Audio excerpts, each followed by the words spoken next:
এই বিজেপি বাংলায় এসে কি করেছে বাবা গো, কি করেছে? হিন্দু মুসলমান, ইন্ডিয়া পাকিস্তান, শ্মশান কবরস্থান বাবা গো, এই ছাড়া আর মুখে কোনো কথা নেই। কিন্তু মমতা বন্দ্যোপাধ্যায় শিক্ষায় তৃণমূল কংগ্রেস শিক্ষিত, তার দীক্ষায় আমরা দীক্ষিত। মাননীয় মমতা বন্দ্যোপাধ্যায় এমন কি শিক্ষা দিতেন বা এমন কি দীক্ষা দিতেন যেখানে 5 বছরে এক দম্পতি নাকি 100 কোটি টাকার মালিক হয়ে গেছে, এমনটাই অভিযোগ উঠে আসছে। হাইকোর্টে আগাম জামিনের আবেদনের শুনানিতে প্রশ্নের মুখে দেবরাজ চক্রবর্তী, অদিতি মুন্সির। গত 5 বছরে দম্পতির আয় 1 কোটি, অথচ গাড়ি কিনেছেন 60-70 লক্ষে। কিভাবে সম্ভব? হাইকোর্টে প্রশ্ন রাজ্যের আইনজীবী। গত 5 বছরে অবৈধভাবে অন্তত 100 কোটি টাকা আয় করেছেন এই দম্পতি। মমতা বন্দ্যোপাধ্যায় শিক্ষায় তৃণমূল কংগ্রেস শিক্ষিত, তার দীক্ষায় আমরা দীক্ষিত। আমরা ছোটবেলায় শুনতাম যে শিক্ষা মানুষকে সৎ হতে শেখায়, কিন্তু এরা এমন কি শিক্ষা পেল মমতা বন্দ্যোপাধ্যায়ের কাছ থেকে যে 5 বছরে 100 কোটি টাকার মালিক হয়ে গেল?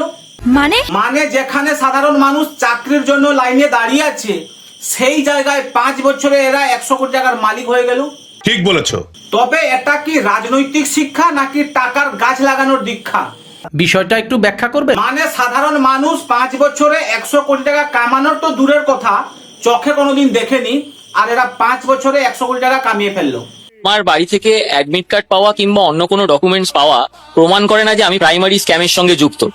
তো স্বাভাবিকভাবে সেটা তদন্ত সাপেক্ষ। আমি নিজে এটা বলছি। তোর তো গলায় দড়ি দিয়ে মরা উচিত। আমার রাজনীতিতে রাজার নাম ভগবান শ্রীকৃষ্ণ। ইনার রাজনীতিতে রাজার নাম যদি ভগবান শ্রীকৃষ্ণ হন, তাহলে এই কাঠমানির সাম্রাজ্যের রানীর নামটা কি তাহলে? এমন গুত্তনি দেবো না। আমার রাজনীতিতে রাজার নাম ভগবান শ্রীকৃষ্ণ।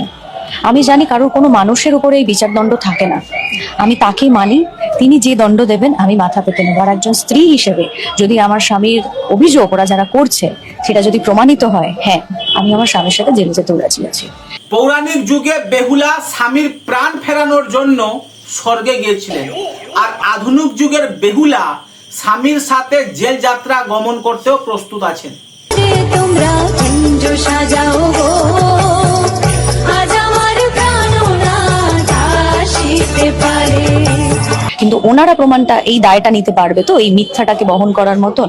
যিনি উপরে আছেন তিনি সবটা দেখছেন, তিনি সবটা শুনছেন, আমি সেটাই বিশ্বাস করি। হ্যাঁ, উপরে যিনি আছেন তিনি সব দেখছেন আর সব শুনছেন। তবে গরিবের জন্য কাজ করতে এসে নেতারা এই 5 বছরে যে 100 গুণ সম্পত্তি বৃদ্ধি পেয়ে যায়, কেউ টেরই পায় না। ওরা তো ভালো কাজ করেছে, চোর হোক জাত ভালো। তবে ভাই মজার বিষয় হলো, এই গরিব দম্পতির জন্য বিকাশ রঞ্জন বাবু কিন্তু লড়াই করবেন। হোয়াট নয়, হ্যাঁ, আসলে বিকাশ রঞ্জন বাবু সব সময় সর্বদা গরিব মানুষের জন্য লড়াই করেছেন আর গরিবদের পাশে কিন্তু দাঁড়িয়েছেন। তাই সুযোগ এসেছে এই গরিব দম্পতিদের পাশে দাঁড়ানো, তাই উনি কিন্তু এদের পাশে দাঁড়াবেন। আমার মুক্তা আছে না আমার বারিস্টার, শেষ বিচারের হাইকোর্টেতে তিনি আমায় করবেন পার। আমি পাপি তিনি জামিনদার, আমি পাপি তিনি अभी मैं गाली नहीं दे सकता। नहीं, गाली नहीं देना। अब फैमिली देखती है, वरना मैं ऐसे गाली दूं, ऐसे गाली दूं ना, जिंदगी भर याद रखें ये बड़े हुए। হাইকোর্টে প্রশ্ন রাজ্যের আইনজীবী। গত 5 বছরে অবৈধভাবে অন্তত 100 কোটি টাকা আয় করেছেন এই দম্পতি। তবে এই দম্পতির 100 কোটি টাকার সম্পত্তি শুনে বাংলার জনগণ কি বলছে একটু দেখা যাক। মানে এটা আমার কথা নয়, বাংলার জনগণ কি বলতে চাইছে তাহলে দেখে নি। चलिए शुरू करते हैं। স্ত্রী কীর্তন করছে, স্বামী ডাকাতি করছে। রাধে গোবিন্দ। একদিকে গ্রামের লোককে কীর্তন শুনিয়েছে আর অন্যদিকে চুরি করে বেরিয়েছে। রাধে গোবিন্দ। অতি ভক্তি চোরের লক্ষণ। রাধে গোবিন্দ। মুখে বলি হরি হরি, টাকার পাহাড় চুরি করি। তৃণমূলের তো এখন ডাকাত কর্মী, চোরও কর্মী। আমি আশা করি এই কথাটিকে কেউ গায়ে মাখবেন না। ওরা তো ভালো কাজ করেছে, চোর হোক জাত ভালো। আমার সবচেয়ে প্রিয় পাখি অদিতি মুন্সি, ও এবার ওর বাচ্চা হয়েছে, নব্য শিশু। আমি দেখতে গিয়েছিলাম, আমাকে বললো দিদি এবার আমি দাঁড়াবো না, আমরা তোমাকেই দাঁড়াতে হবে। আমি দেবরাজকেও বললাম, হাসি আর থামছে না কিন্তু, তবে আম আটি ছাল সমেত ডাস্টবিনে চলে গেল।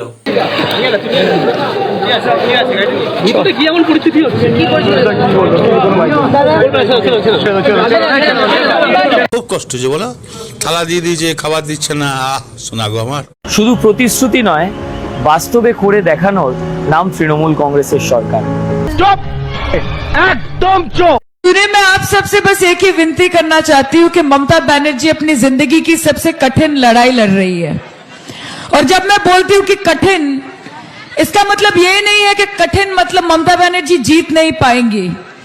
इस मंच से आज अगर आप हमको बोले तो हम लिख के जाएंगे कि 4th टर्म के लिए ममता बनर्जी पश्चिम बंगाल की मुख्यमंत्री बन रही है। ये ताकत की बुलंदी पल भर का तमाशा है, ये ताकत की बुलंदी पल भर का तमाशा है। जिस डाल पर बैठे हो वो भी टूट सकता है, इसीलिए ख्वाब जरूर देखिए, लेकिन ख्वाबों में घर बनाकर रहने की गलती मत कीजिएगा। লাগাও। কোথা কোথা খুঁজেছি তোমায়, তুমি জানো না। করেছিল এই হারমাত সিপিএম এর বিরুদ্ধে, আস্তে আস্তে 4-5টা লাল কাপড় দেখলাম আমি। তাও ভালো এখানে কিছু দেখা যায়, বাকি তো সব বিরিয়ানির হাঁড়িতে দেখা যায়। সিপিএম কে তবুও বিরিয়ানির হাঁড়িতে দেখতে পাওয়া যায়, তবে তৃণমূলকে চায়ের ছাকনিতে ছাকলেও দেখতে পাওয়া যাবে না। মানুষের পুনর্বাসনের ব্যবস্থা না করে বেআইনি উচ্ছেদের নামে বাড়ি ভাঙা মানছি না, মানব না।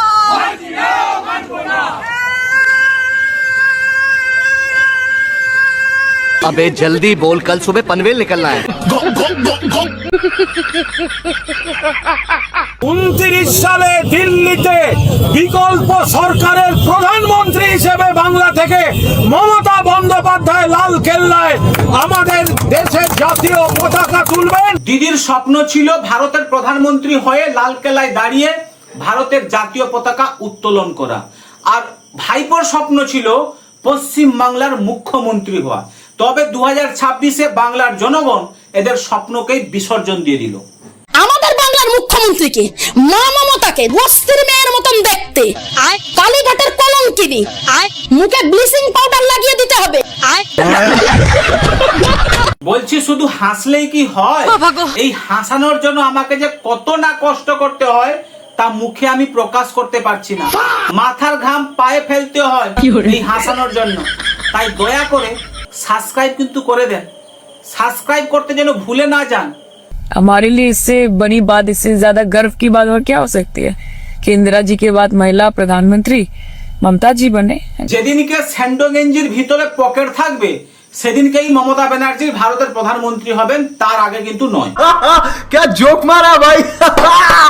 বিজেপির জামানত বাজেয়াপ্ত করে দেন, আগামী 25 বছর এই ভারতীয় জুমলা পার্টির সাহস হবে না পশ্চিমবঙ্গের দিকে চোখ তুলে তাকানোর।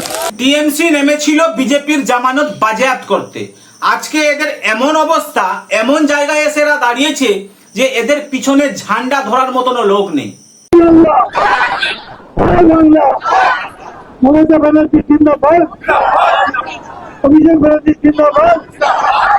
এরকম একটা দলের প্রতি ঘৃণা লাগে। আচ্ছা 2026 সালে টিএমসি বিজেপির জামানত বাজেয়াপ্ত করতে বেরিয়েছিল। বাংলার জনগণ এমন ভাবে জামানত বাজেয়াপ্ত করেছে যে টিএমসি কে এখন বলতে হচ্ছে যে সবাইকে একজুট হতে হবে बीजेपी के हरानोर जन्नो।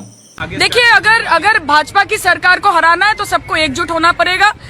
किसानों को एकजुट होना पड़ेगा, युवाओं को एकजुट होना पड़ेगा, महिलाओं को एकजुट होना पड़ेगा, मजदूरों को एकजुट होना पड़ेगा, हर संप्रदाय हर धर्म के लोगों को एकजुट होना पड़ेगा।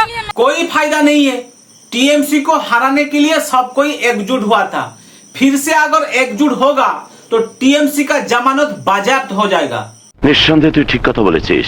তবে সায়নিধি যদি আবার রাজনৈতিক মঞ্চে যদি এসে দাঁড়ান তাহলে কিন্তু এই গানটা কোনোদিন গাইবেন না, তোমার হৃদয় মাঝে কাবা নয়নে মদিনা। এইবার থেকে গাইবেন, চিরদিনই তুমি যে আমার, যুগে যুগে আমি তোমারি। চিরদিনই তুমি যে আমার, যুগে যুগে আমি তোমারি। কানে দুল, মাথায় লাল চুল, তার নাম তৃণমূল। जब मैं बोलती हूँ कि कठिन, इसका मतलब ये नहीं है कि कठिन मतलब ममता बनर्जी जीत नहीं पाएंगी। इस मंच से आज अगर आप हमको बोले तो हम लिख के जाएंगे कि 4th टर्म के लिए ममता बनर्जी पश्चिम बंगाल की मुख्यमंत्री बन रही है। মমতা ব্যানার্জির কথা তো আমি ছেড়েই দিলাম। আজকে টিএমসির যতগুলো সাংসদ আছে 2029 সালে তাদের শেষ লড়াই হবে, তাদের সবচেয়ে কঠিন লড়াই হবে এই পশ্চিম বাংলার মাটিতে, মানে টিএমসির শেষ লড়াই 2029। হ্যাঁ না না বলো, হ্যাঁ না না বলো। केंद्र जी के बाद महिला प्रधानमंत्री ममता जी बने। Is a fire brand leader. वो ऐसी तैसी कोई है नहीं है, ग्रास रूट से उठी हुई महिला है। कोई फोर फादर, कोई डैडी, कोई नहीं था उनके पास। अकेले लड़ी है, अकेले आई है, अकेले जीती है। लोगों के दिल में उनका वास है। एक वक्त था जो ममता बनर्जी सबका दिलों में राज करता था, लेकिन इनका नेता लोग खुद तो डूब गया और साथ में ममता बनर्जी को लेके भी डूब गया। কানে দুল, মাথায় লাল চুল, তার নাম তৃণমূল। বিজেপি যদি ক্ষমতায় না আসতো তাহলে আমরা জানতেই পারতাম না যে তৃণমূলের ছাতার তলায় কত রঙের প্রতিভা লুকিয়ে আছে। তোলাবাজির অভিযোগে এবার গ্রেফতার করা হলো জ্যাংড়া হাতিয়াড়া 2 নম্বর পঞ্চায়েতের প্রধানকে। জ্যাংড়া হাতিয়াড়া 2 নম্বর পঞ্চায়েতের প্রধান রীতা গায়েন, তাকে এবার গ্রেফতার করা হয়েছে তোলাবাজির অভিযোগে। অন্যায়, অন্যায়, পাপ, পাপ, পাপ। देखो ना 4 तारीख का हुई देखा, इस बार भवानीपुर में लोड शेडिंग ना होए थी। नहीं खेला तो शुरू हो गई बा। अभी देखा नंदीग्राम में जैसा मैंने लोड शेडिंग करके वो जीता था शुभेंदु अधिकारी, इस बार तो लोड शेडिंग नहीं करने देंगे। 4 तारीख को क्या होई गबा हमको भी पता ना चलबा। আমাদের প্রার্থী রাজ চক্রবর্তী, ওকে আপনারা সমর্থন করুন, আশীর্বাদ দিন, শুভকামনা দিন, দোয়া দিন। বাংলার জনগণ কাদা ছিটিয়ে শুভকামনা করে দিল। देखो ना 4 तारीख का हुई देखा, কুকুরদের সবাই হচ্ছে ঘেউ ঘেউ করা। যাই হোক, আজকে এখানে শেষ করলাম, আবার দেখা হবে পরের ভিডিওতে। ভালো থাকবেন। জয় হিন্দ, জয় ভারত, জয় শ্রীরাম। জয় শ্রীরাম।